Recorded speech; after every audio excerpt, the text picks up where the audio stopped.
Good day, my name is Jonalyn Revilla from BSBA 2A. And my topic is all about conflict management. So what is conflict management all about? Conflict in any setting is frustrating and uncomfortable, like anyone else. I wish we live in a world of complete peace, compliance, and agreement. Unfortunately, that's not the case. You may avoid conflict in the workplace like the plague. However, sometimes it can creep up on you before you know it, with either customers or other employees. That's when you must decide how you want to approach the conflict. Learning about conflict management and ways to handle upset customer is especially vital to an employee working in customer success. Conflict management is also defined as the process for handling disputes and disagreements between two or more multiple parties. The goal of the system is to minimize the negative factors that are influencing the conflict and encourage all participants to come to an agreement. Successful conflict management results in a mutually beneficial outcome that's agreed upon by each party. It's rare to have a specific conflict management styles that is generalized to every situation. Rather, humans judge each conflict and situation individually and decide the best way to handle it.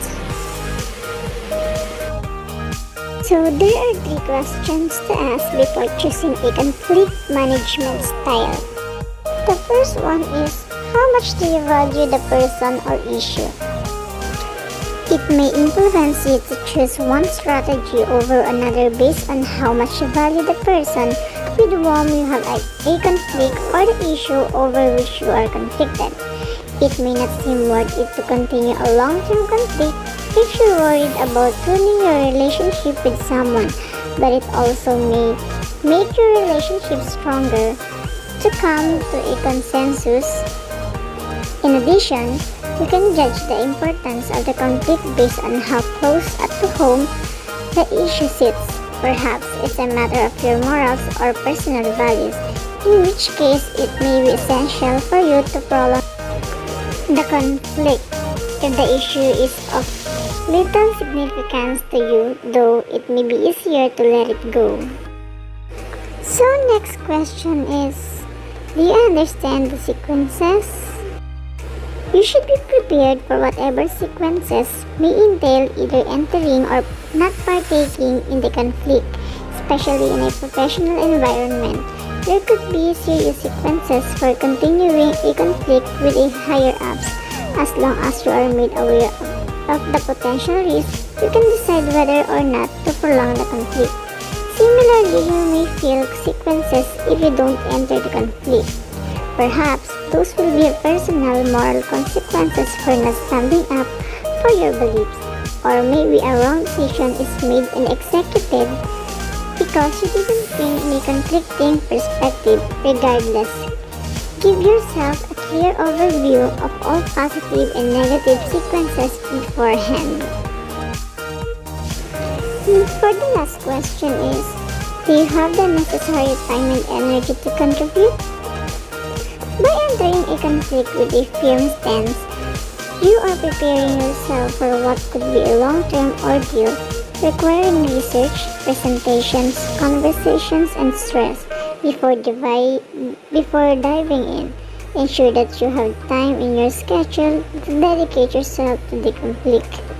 In addition, and more importantly, ensure that you care enough about the conflict that it's worth the energy you will need to pour into it every day. Going back and forth on a topic with others can be exhausting if it's not meaningful to you. There are 5 styles in conflict management. The first one is competing. One party seeks to satisfy interests regardless of impact to other party. A competing style takes a firm stance and refuses to see the perspective of the other parties.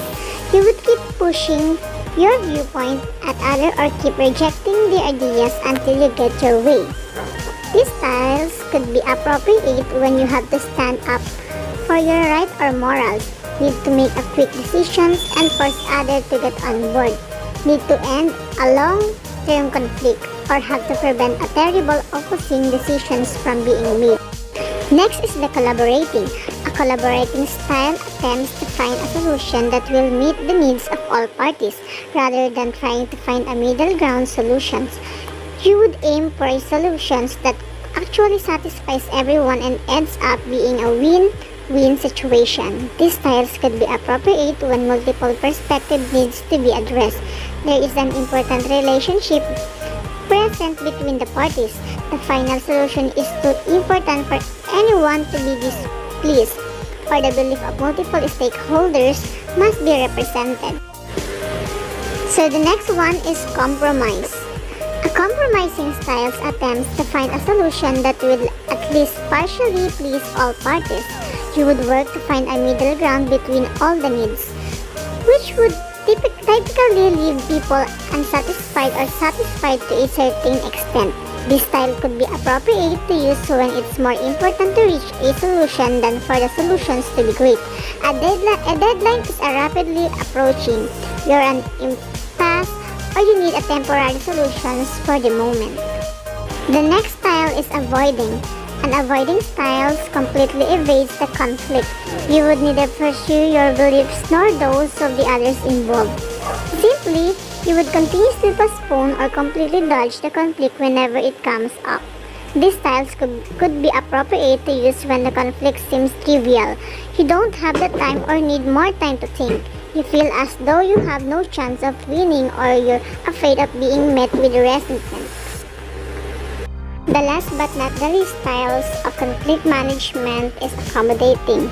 An accommodating styles forsake your own needs or desire in exchange for those of others. You would be putting the concerns of others before your own. These styles usually takes place when you either simply give up or persuaded to give in. These styles could be appropriate to use when you care less about the issue than the other, want to keep the peace, feel as though you are in the wrong, or feel like you have no choice but to agree to the other point of view. Employers value conflict management skills because poor communication or interpersonal tension can easily cause simple disagreements to flare up into resentment or worse.